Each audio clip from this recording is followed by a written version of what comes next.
1 minute 3 second. 1 minute 3 તમે mobile મૂકી દો ને મારે છોડીને આંસુ પડી ગયા. ઘડિયા નહીં ભૂલી ગઈ.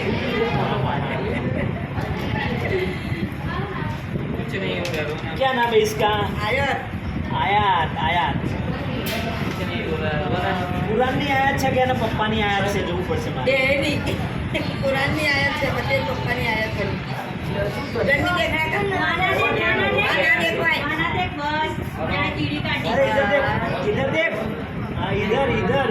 हाँ લાલ લાલ સુને ભાઈ लाल पड़ी क्या खाते हैं इसका कोने पड़ी का मत खाना हो. पड़ी का मत खाने का. चलो 1 मिनट 3 सेकंड 2 सेकंड ठीक है. बताए ना आज जो हाँ हाँ पण